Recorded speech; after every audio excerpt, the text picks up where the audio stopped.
రాయలసీమ ఉత్తరాంధ్ర వెనుకబడిన జిల్లాలకు బుందేల్ఖండ్ తరహా ప్రత్యేక ప్యాకేజ్ అని పెట్టారు. దీనిపైన ఎందుకు మాట్లాడరు?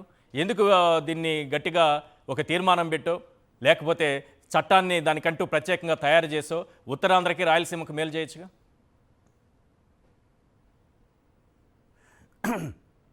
ఈ ప్రాంతాల్లో ఉన్నటువంటి వారికి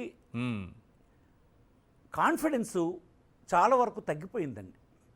ఇప్పుడు కూడా ఇలాంటి పనులు చేస్తూ ఉంటే ఇంకా ఎవరికి ఇలాంటి మాటల మీద ఇంకా విశ్వాసం కలగదండి.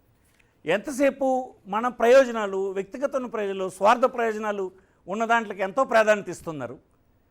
ఇతర ప్రాంతాలకు సంబంధించినటువంటి సమస్యలకి ఇవ్వలేకపోతున్నాను. 3 లక్షల కోట్లు ప్రభుత్వానికేమో బడ్జెట్ సమకూరితే ఈ 2 సంవత్సరాల్లో 3 లక్షల కోట్లు అప్పులు చేస్తే మొత్తం 12 లక్షల కోట్లు సమకూరితే నాకు శ్రీకాకుళం జిల్లాలో ఎక్కడ ఒక 2,000 కోట్ల రూపాయలు డబ్బు పెట్టి ప్రభుత్వ ఆస్తి నిర్మాణం జరగలేదండి. ఎట్లా మాలాంటి వాళ్ళం ఊరుకోగలం? ఎన్నికల్లో పోటీ చేయడం నాకు ముఖ్యం కాదు. మాలాంటి వాళ్ళం ప్రశ్నించకుండా ఉండగలమా? మాలాంటి వాళ్ళం ప్రజావేదికల మీద మాట్లాడుకుంటూ ఉండగలమా? ఇలాంటి అడ్డగోలు పనులను మేము సమర్థిస్తూ మా ప్రజలకు దోహం చేసేటువంటి పని చేయగలమా? మా వాళ్ళకందరికీ మా ప్రాంతంలో ఉన్నటువంటి వాళ్ళు అమరావతి మాకు ఇష్టమని కొంతమంది ప్రతినిధులు మాట్లాడితే నిజంగా ప్రజల అభిప్రాయాలతో ఎప్పుడైనా కలగలిసి ఉన్నారా? కేవలం మీ నాయకులను సంతృప్తి చేయడానికి మీరు అదే పార్టీలో ఉన్నతమైన పదవుల్లో ఉన్నారు కనుక మాట్లాడలేని స్థితిలో ఉన్నారా? ఎవరికైనా ఆమోదయోగ్యం ఉందా?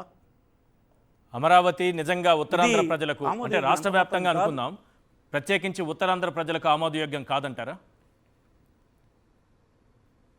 ఉత్తరాంధ్రే కాదు, ఏ వెనుకబడిన ప్రాంతంలో ఉన్నటువంటి వాడు హైదరాబాద్లో జరిగినటువంటి మోసం తర్వాత ఏ ఒక్కడికి ఆమోదయోగ్యం కాదు. డీసెంట్రలైజ్డ్ అప్రోచే కరెక్ట్. ఇంతకుముందు జగన్మోహన్ రెడ్డి తెచ్చినటువంటిది ఎగ్జాక్ట్లీ కాన్స్టిట్యూషనల్ సపోర్ట్ ఉంది, దానికి ప్రజల ఆమోదం ఉంది. దానికి ఎన్నికల్లోన ఆ మోడల్ ఓడిపోయినారు, ఈ మోడల్ ఓడిపోయినా అంటే నేను అంగీకరించను. ఎన్నికలు ఒక్కొక్కసారి ఒక్కొక్క సెంటిమెంట్ మీద జరిగిపోతాయి. అంతకుముందు మీరు అమరావతి అన్నప్పుడు మీరు ఓడిపోయినారు, కరెక్ట్ వచ్చిందా?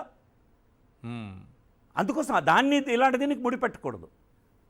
బై అండ్ లార్జ్ మనం చూస్తే ఒక రాష్ట్ర పరిపాలనలో అందరూ అన్ని ప్రాంతాలకి వెళ్ళాలి కదా. మరి మా ప్రాంతంలో ఉన్నటువంటి ఎటు పారిపోవాలి? ఎక్కడ పారిపోవాలి చెప్పండి? మేము అమరావతికి ఎవడైనా రాగలరా చెప్పండి? ఇప్పుడు మీరు చెప్పండి, అమరావతికి వచ్చి ఎవడైనా ఒక కుటుంబాన్ని పెట్టుకుని నా రాజధాని ఉండగలరా? అక్కడ భూమి ఉందా ఎవరికైనా? ప్రజా రాజధాని అంటున్నారు కదా సార్. మొన్న అసెంబ్లీలో నేను తప్పనడం లేదు, తీర్మానం సందర్భంగా బాధ కూడా నాకు లేదు, ఇంకా అభివృద్ధి చెందిన ఇబ్బంది లేదు. కాదు సార్, తీర్మానం సందర్భంగా ప్రతి ఒక్కరూ కూటమి నాయకులు అసెంబ్లీలో మాట్లాడినటువంటి ప్రతి సభ్యుడు ఇది ప్రజా రాజధాని అని చెప్తున్నారు. మరి ఎవరైనా వెళ్ళొచ్చు, ఎవరైనా ఉండే సౌలభ్యం ఉంటేనే కదా ప్రజా రాజధాని అవుతుంది.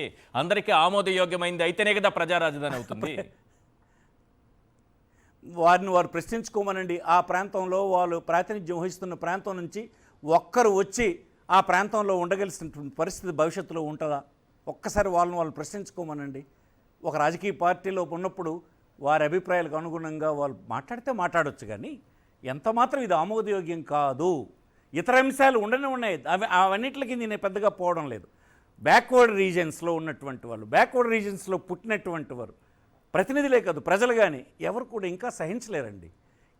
ఇంత జరుగుతుంటే, ఇంత మోసం జరిగిపోతూ ఉంటే మళ్ళీ మరొక 60 సంవత్సరాలు మీరు వెయిట్ చేయండి అని చెప్తే మరొక ఉద్యమానికి దారితీసే పునాది వేసినట్టే తప్పిది. కొంతకాలం తర్వాత మీరు పొండేని అభివృద్ధి చెందిన ప్రాంతం పొమ్మంటే మళ్ళీ ఉసూరుమని ఈ ప్రాంతాల వాళ్ళు పోవాలే తప్ప ఏముండదు. అందుకోసం డీసెంట్రలైజ్డ్ అప్రోచ్ అనేది 100% అవసరం. అది ప్రజల ఆమోదం ఉందా లేదా లేదు, ప్రపంచం అంతా అది ఫాలో అవుతుంది. మన కాన్స్టిట్యూషన్ అది చెప్పింది. చెప్పమనండి ఎవరికైనా.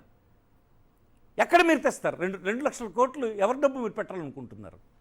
మీకు ఏమీ వనగోరకపోతే 7 సంవత్సరాల్లో కనీసం మీరు 8,000 కోట్లు కూడా ఖర్చు పెట్టకపోతే 2 లక్షల కోట్లు ఎన్ని దశాబ్దాలు మీరు ప్రజల మనీని తీసుకొచ్చి అక్కడ పెడతారు? ఇవన్నీ పూర్తిగా మాయ చేసే పనులు, తప్పు. ఇంత సీనియర్ లీడర్ చంద్రబాబు లాంటి వాడు అలాంటి మాటలు చెప్పడం తప్పు. నేను ఫ్లోర్ ఆఫ్ ద హౌస్ చెప్పాను, అనేక వాటిలో ఆయన అబద్ధాలు చెప్తున్నాడు.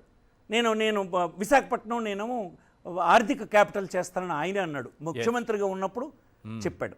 అవును, కేవలం ఏంటి నేను విశాఖపట్నం చేస్తాను, మీరు నోరు మూసుకు ఊరుకోండి అని చెప్పింది. మ్మ్. ఆర్థిక క్యాపిటల్, ఫైనాన్షియల్ క్యాపిటల్ చేసేటప్పుడు రిజర్వ్ బ్యాంక్ ప్రాంతీయ కార్యాలయాన్ని ఎక్కడ పెట్టమని మీరు చెప్పారండి?